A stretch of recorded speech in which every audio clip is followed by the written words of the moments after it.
మన ప్రభువైన యేసుక్రీస్తు నామములో మీకు వందనాలండి.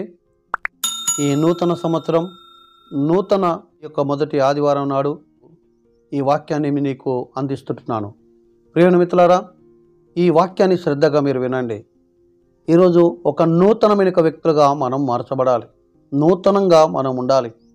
ఈ మొదటి నూతనమైన ఆరాధన మొదలుకొని అలాగనే ఈ 2024 సంవత్సరం అంతా కూడా మనము నూతనమైన వ్యక్తులుగా ఉండాలి. దేవుడు ఎప్పుడు కోరుకుంటున్నది ఒక కొత్తదనాన్ని, ఒక కొత్త మనసు, కొత్త ఆలోచన, కొత్త విధానం మన దగ్గర ఉండాలి. ఎప్పుడు కూడా పాత ఆలోచనలు, పాత గుణాలు, పాత చెడు మనకు ఉండకూడదు. ఆ పాతదాన్ని పట్టుకొని కొత్త దాంట్లో మనం అడుగు పెట్టకూడదు. ఒక నూతనమైన బలాన్ని, నూతనమైన వ్యక్తిగా మనం ఉండాలి. ఈ నూతనమైన దాంట్లో మనం గొప్పగా ఉండాలి అన్నట్లయితే మనం ఎలా ఉండాలి? ఒక చిన్న ఉపమానం మీకు నేను చెప్పాలనుకుంటున్నాను. ప్రియమైన మిత్రులారా, ఉపమానం ఏంటిదంటే, ఒకరోజు ఒక తేనెటీగ మరి ఆ పెండల పురుగును చూసిందంట. ఆ పెండల పురుగు తేనెటీగ సేమ్ కనబడుతుంది. అప్పుడు ఈ పెండల పురుగు దగ్గరికి వచ్చేసి, ఏం పెండల పురుగా, ఇదిగో నువ్వు నాతో నొత్తే ఈ యొక్క ఇది మొదలుకొని ఈ 2024 సంవత్సరం అంతా కూడా నీకు చాలా ఆనందకరంగా, తీపికరంగా ఉంటుంది. నీకు మంచి భోజనం దొరుకుతుంది, మంచి వాసన దొరుకుతుంది. ఈ గలీజులకి వెళ్ళి బయటికి రా అని అడిగిందంట.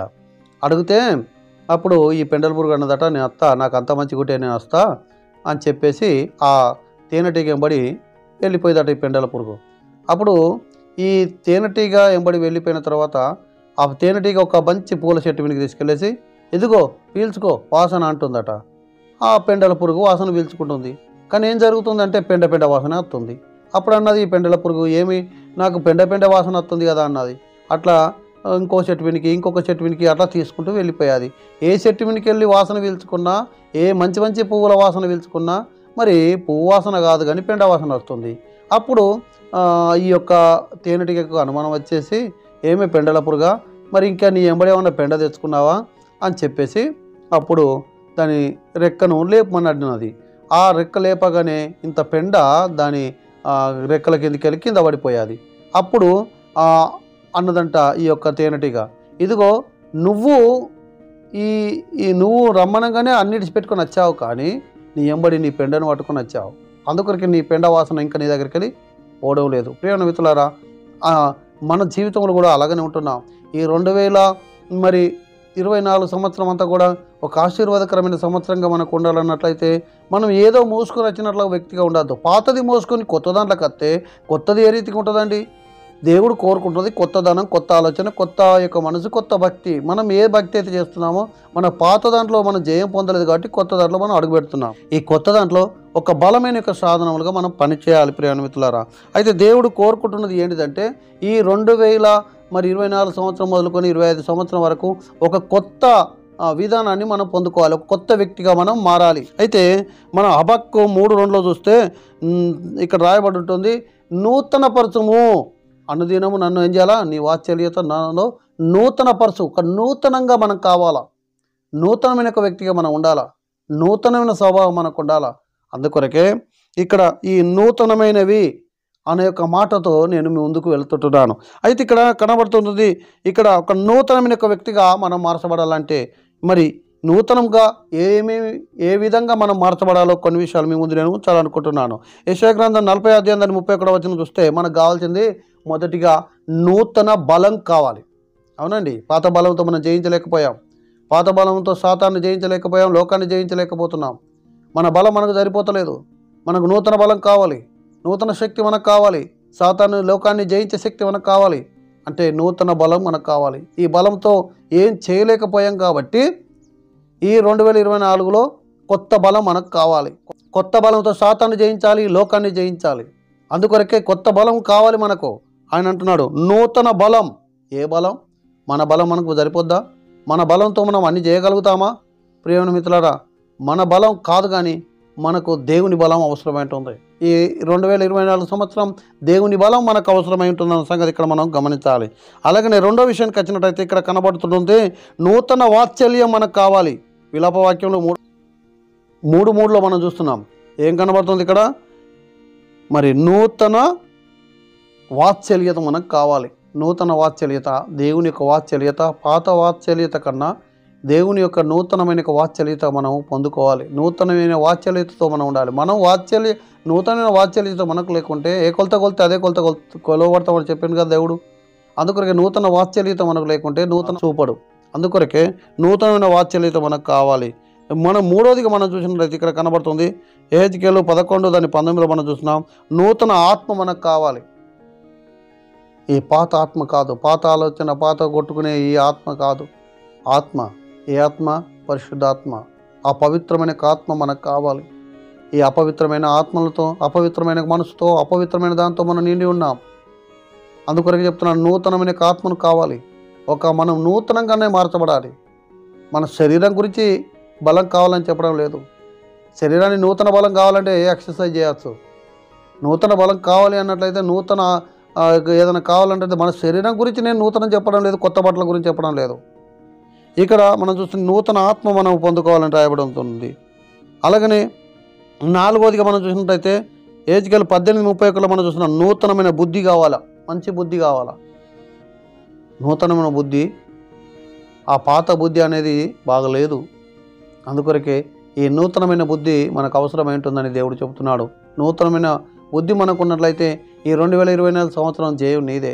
మంచి బుద్ధి నీకు ఉండాలా. ఇంతకుముందు ఈ పాడు బుద్ధులన్నీ కూడా తీసేసుకొని ఒక కొత్త బుద్ధిని మనం అలమర్చుకోవాలి, అలంకరించుకోవాలి. అది దేవుడు చెప్తున్న యొక్క మాట, ప్రియమైన మిత్రులారా.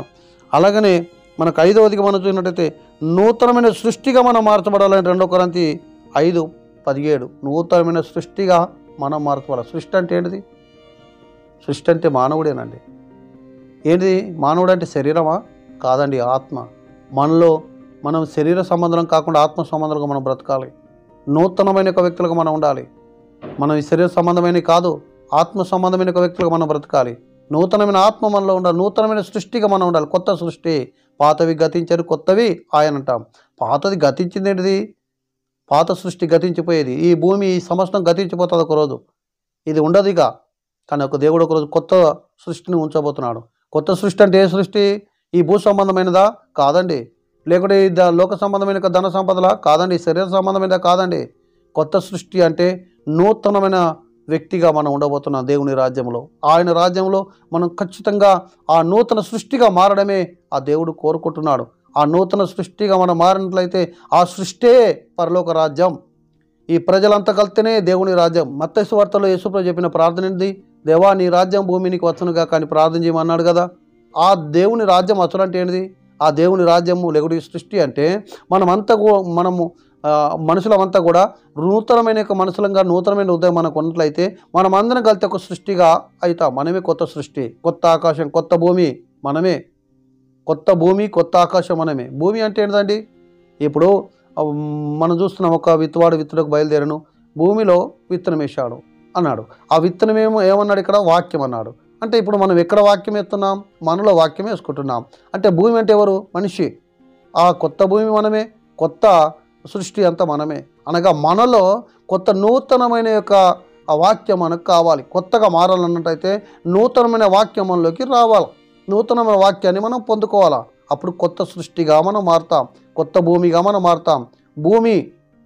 భూమి ఆకాశములు ఇవన్నీ ఏంటిదండి? భూమి ఆకాశములు మరి ఇవన్నీ కూడా మానవుడేనండి. ఒక కొత్త భూమిగా ఉన్నాడు. అంటే ఫలించే ఒక వ్యక్తి మానవుడు. అంటే ఫలిస్తున్నది భూమి. మానవుడు ఫలించేవాడిని భూమి అన్నాడు. అందుకొరక ఈ భూమి గురించి, ఈ భూమి జాగాల గురించి మాట్లాడలేదు దేవుడు. చాలామంది ఈ భూమి జాగాల గురించి ఆలోచన చేస్తున్నారు. అక్కడ కొత్త సృష్టి అంటే కొత్త ఆకాశం, కొత్త భూమి, అది దాని కొరకు చూస్తున్నారు. మన హృదయం కొత్తగా కావాలన్నదే దేవుని ఉద్దేశం, అంతే. దాని కొరకే దేవుడు చూస్తున్నాడు తప్ప మరి ఈ భూమి జాగాల కొరకు కాదండి. ఐటీని ఎప్పుడు లెక్క చేయడు దేవుడు. ఇవన్నీ గతించిపోతాయి. కానీ ఇక్కడ చూసినట్లయితే ఇక్కడ నూతన మరి సృష్టిగా మనం మార్చబడాలన్నది దేవుడు కోరుకుంటున్నాడు. అలాగనే ఎఫెసీ పత్రిక 4:24 చూస్తాం. నవీన స్వభావం కావాలి మనకు. ఇదంతా భౌతిక సంబంధమైన మాటలు కాదండి, ఆత్మ సంబంధమైన మాటలు. ఆత్మ సంబంధమైన ఎదుగుదల, ఆత్మ సంబంధమైన అభివృద్ధి. అందుకొరకు ఇక్కడ అన్నాడు నూతనమైన స్వభావం, నవీన స్వభావం కావాలి. అంటే పాత స్వభావాన్ని తీసేసుకొని కొత్త స్వభావంతో మనం ఉంచుకోవాలి. కొత్త బట్టలు వేసుకోవడం కాదు. కొత్త బట్టలు వేసుకుంటే కొత్త స్వభావం అని చెప్పడం లేదు. కొత్త బట్టలు వేసుకుంటే కొత్త స్వభావం కాదు, కానీ కొత్త పనికిరాని ఆలోచనలు వస్తాయి. నేను కొత్త బట్టలు వేసుకుని చూడు వాళ్ళకన్నా మంచిగా అని చెప్పేసి నీ బట్టలు చూసి నీవు పొంగిపోతూ నీలో ఇంకా కల్మషం నిండిపోతుంది. చినిగిపోయిన బట్టలు వేసుకున్నంత మాత్రాన చెడ్డోడు కాదు, కొత్త బట్టలు వేసుకున్నంత మాత్రాన పవిత్రుడు కాదు, తెల్ల బట్టలు వేసుకున్నంత మాత్రాన ఈ పరిశుద్ధుడు కాదు.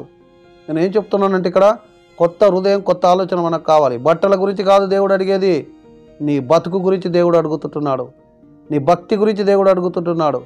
అందుకొరకు ఇక్కడ నూతనమైన స్వభావం నీకు చాలా అవసరమైంటుంది. యోవేలు 2:24 చూస్తున్నాం, కొత్త ద్రాక్షరసంతో అన్నాడు. ఇక్కడ కనబడుతుంది కొత్త బోధ మనకు అవసరమైంటుంది. మార్క్స్ వార్త 1:27 మనకు కనబడుతుంది. అవునండి, నీవు కొత్తగా మారాలన్నట్లయితే కొత్త బోధ నీకు అవసరమైంటుంది, పాత బోధలు కాదండి. యేసు ప్రభు వచ్చిన తర్వాత యేసు ప్రభు వచ్చేసి కొత్త బోధ చేశాడు. అలా అందరూ కూడా యేసు ప్రభువుని నమ్మలేదు.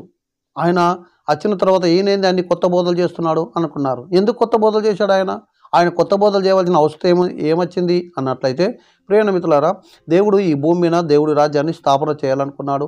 ఈ భూమి చాలా బాగుండాలనుకున్నాడు, ఈ మనుషులు చాలా బాగుండాలనుకున్నాడు.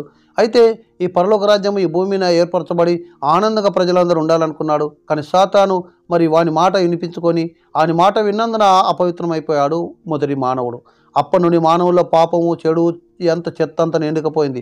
ఈ చెడు చెత్తంతా నిండుకపోయిన తర్వాత దేవుడు అనుకున్నాడు ఇదంతా తీసేయాలి. అంటే ఏదైతే ఆది కాండంలో సాతాను మాట విన్నాడో ఆదాము, సాతాను మాట విని చెడిపోయాడు. ఈ పండు తినమంటే తిన్నాడు, సాతాను మాట విన్నాడు. పండు ముఖ్యం కాదు, పండు గురించి కాదాడా, ఆ మాట ముఖ్యం. సాతాను మాట విన్నాడు. మరి దేవుడు అంతగా చెప్తే దేవుని మాట విన్నాడా? లేదండి. దేవుడు ఏం చెప్పాడు? తినకు అన్నాడు. ఆయన మాట వినాలి. ఆయన మాట విన్నట్లయితే మనం బాగుపడతాం. అసలు ఆయన మాట గొప్పవి అండి. ఆయన మాటలు వింటే మనలో బ్రతికిస్తాయండి. ఆయన మాట వినడం బంద్ చేసి సాతాను మాట విన్నాడు. అప్పటి నుండి వినుకుంటూనే వస్తున్నాడు మానవుడంతా. అందుకొరకే యేసు ప్రభు తిరిగి మళ్ళా దేవుని రాజ్య స్థాపన చేయాలనుకొని 2020 సంవత్సరాల క్రితం యేసు ప్రభు భూమినికి వచ్చాడు. ఈ భూమినికి వచ్చింది దేని కొరకు అన్నట్లయితే ఆయన మాటలు మళ్ళీ బ్రతికిస్తాయి కాబట్టి, ఆయన వాక్యమై ఉన్న దేవుడు కాబట్టి, ఆ వాక్యమైన యొక్క దేవుడు ఈ భూమినికి దిగి వచ్చాడు.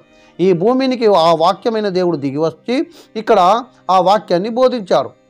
ఆయన వాక్యం విన్న వాళ్ళంతా అందరూ అనుకున్నారు ఈయనేంది కొత్త బోధ తెచ్చాడు, ఎక్కడికైనా కొత్త బోధ తీసుకొచ్చాడు. ఆయన నమ్మలేదండి, ఆయన బోధ వినలేదు అండి. ఆయన బోధ విన్న వాళ్ళు కేవలం 12 మంది శిష్యులు మాత్రమే. ఆ 12 మంది శిష్యులు ఆయన బోధ విన్నారు. బోధ వినని వాళ్ళు చాలామంది ఉండిపోయారు. ఎవరి కొరకైతే యేసు ప్రభు వచ్చాడో, ఏ యూదులను రక్షించాలని వచ్చాడో ఆ యూదులే ఆయన బోధను వినలేదు. ఎందుకంటే అది కొత్త బోధగా కనబడుతుంది. ఈరోజు మనకేం కావాలో తెలుసండి, ఆ మంచి బోధను లేకుంటే సత్యమైన యొక్క బోధ మనకి ఏమైనా కనబడుతుంది. కొత్తది, మా తాతల నాటి నుండి ఉన్న మాటలకి ఇదే కరెక్టు, మా సిద్ధాంతాలకి మా సిద్ధాంతాలు ఇదే కరెక్ట్ అనుకుంటున్నారు. మీ సిద్ధాంతాలు, నీ పాత సిద్ధాంతాలు, నీ పాత బోధలన్నీ కూడా మరి సరైనది కాదు. ఒకసారి తెలుసుకో. పాతది గతించిపోవాలి, ఒక నూతనమైన బోధ నీకు కావాలి. అంటే సత్యమైన బోధలు నీకు కావాలా. ఏది సత్యమో ఏది అసత్యమో, అసత్యమైనవి సత్యంగా కనబడుతున్నాయి, సత్యమైనవి అసత్యంగా కనబడుతున్నాయి. ఈ సాతానుడు అలాగా చేసేసాడు మనుషులను. అబద్ధాలు నిజంగా, నిజాన్ని అబద్ధంగా. ఈరోజు బోధించే బోధకులంతా కూడా అబద్ధాలు ఎక్కువ బోధిస్తున్నారు, అదే నమ్ముతుంటున్నారు. అబద్ధ బోధల వైపు మన చెవులు చాపుతున్నాం, దుర్ద చెవులు గల వారంగా ఉండిపోతుంటున్నాం. అందుకొరకే ఇక్కడ ఏమన్నాడు, కొత్త బోధ మనకు అవసరం ఉంటుంది. 1:20 కనబడుతుంది. ఈ కొత్త బోధలు మరి ఈ లోకం నమ్మిన నమ్మకపోయినా, మనుషులు నమ్మకపోయినా, కొత్త బోధలు అంటే ఏంటిది? బైబిల్ కాదని కాదు, వాక్యానుసారమైన బోధ, వాక్యంకి అంటుకట్టిన బోధ. కొత్త బోధలు అని చెప్పేసి వాక్యం లేని బోధలు తెచ్చి కాదండి. కొత్త దేవుడు అనే కొత్తదని చెప్పి చాలామంది ఇలా ఉన్నారు. కొత్త బోధలు అంటే వాక్యములో ఉన్న కొత్త మర్మములు బయటికి వెళ్ళడము అని అర్థం. కొత్త మర్మములను మనకు తెలుసుకోవాలి. యేసుప్రభు చెప్పినప్పుడు వాళ్ళు అప్పటి వరకు నమ్మలే, కానీ యేసుప్రభు చెప్పిన మాటలు ఎప్పుడు నమ్మారు అంటే, యేసుప్రభు చెప్పిన యొక్క మాటలు ఆ పాత నిబంధనల కాలంలో యొక్క వాక్యాన్ని మాత్రమే చెప్పాడు. ఆ మాటలనే మరి ఆ మాటలు ఎప్పుడు నెరవేర్చబడ్డాయి అంటే, యేసుప్రభు చనిపోయి తిరిగి లేచిన తర్వాత నెరవేర్చబడ్డప్పుడు అప్పుడు అర్థమైంది, అవునా ఆ వాక్యాన్నే ఇప్పుడు బోధించాడు, ఆ బోధలే ఇప్పుడు నెరవేర్చబడ్డాయని అప్పుడు యేసుప్రభుని నమ్మారు. నమ్మరని అంత ఈజీగా నమ్మలేరు కూడా. ఈరోజు అవి కొత్తగా కనబడుతుంటుంది. సత్యం కొత్త మర్మం తీసుకొస్తే అదేంటిది అని అనుకుంటారు. బైబిల్లో ఆలోచన చేద్దాం. సత్యమైన బోధ ఏది, వాక్యానుసారంగా ఎట్లా నడవాలి, ఇది కావాలా. అందుకొరకు మనలో నూతనమైన యొక్క వాక్యాన్ని మనలో నింపుకోవాలా. ఎప్పుడు నూతనమైన వాక్యం కావాలా, ఎప్పుడు నూతనమైన యొక్క వాక్యాన్ని వింటూ ఉండాలా. ఆ వాక్యం మనల్ని బ్రతికిస్తుంది, ఆ వాక్యం మన దేవుని రాజ్యానికి చేరుస్తుంది. మనకు దేవుని యొక్క నూతనమైన యొక్క మర్మములతో కొన్ని యొక్క వాక్యమును మనం ముందుకెళ్దాం. ఎప్పుడు గదే మాటలు, గదే 4 మాటలు చెప్తారు. కొంతమంది బోధకులు చూస్తుంటే గదే ఏం చెప్తారో తెలియదు, గదే బోధ తీసుకుంటారు, గదే తీసుకుంటారు, గదే చెప్పుకుంటూ వస్తారు. కొత్త విషయాలు తీసుకొచ్చి చెప్పడం, కొత్త బోధ, అందులో కొత్త మర్మాలను బయటికి తీసుకురారు. వాళ్ళు చెప్పే మాటలు గదే బైబిల్ ఉండేది, 4 మాటలు చదివిస్తారు, ఊరుకుంటారు. చదివిస్తే నీకే అర్థం కాలే, వాళ్ళకేం అర్థమవుతుంది? ఆ మాటలు వాళ్ళు కూడా గదే చదువుకుంటున్నారు కదా. కొన్ని మర్మాలు దేవుడు బయలుపరిచే యొక్క మర్మాలను నువ్వు బోధించాలి కదా. ఆ కొన్ని మర్మాలు ఇతరులను బాగు చేస్తాయి కదా, ఈ నూతనంగా చేస్తాయి కదా. వాళ్ళను నూతనమైన యొక్క వ్యక్తిగా మారాలి అన్నట్టయితే నూతనమైన బోధ మనకు కావాలి. ఆ నూతనమైన ఒక బోధ ఖచ్చితంగా అది దేవుని వాక్యానుసారమైన సత్యబోధ అయి ఉండాలి. ఆ వాక్యం నిన్ను బ్రతికిస్తుంది. ఆ వాక్యం నిన్ను ఈ 2024 సంవత్సరం మొదలుకొని 25 సంవత్సరం వరకు నిన్ను ఆశీర్వాదకరంగా ఉంటుంది. ఈ మొదటి ఆదివారం నుండి ఇదిగో ప్రతి ఆదివారము ఇదిగో మంచి వాక్యముల చేత నువ్వు తృప్తి పొందాలా. మంచి వాక్యములు నువ్వు వినాలా. సత్యవాక్యం ఎక్కడ ఉంటుందో అని వినాలా. ఏమైనా ఈయన పాత మనిషి కదా, ఈయన మా గుర్తున్న యొక్క వ్యక్తి కదా, ఈయన యూట్యూబ్లో ఈయన వాక్యాలు ఇంటినే సరిపోతుంది అనుకుంటే కాదండి. విషయాలు మనం తెలుసుకోవాలా. ఎంత తెలుసుకుంటే అంత గొప్ప, మనకు ఎంత తెలుసుకుంటే అంత మంచిది. మనకు అన్ని విషయాలు మనం తెలుసుకుందాం. ఇటు మాటలు దేవుడు దీవించుగాక. ఆమేన్.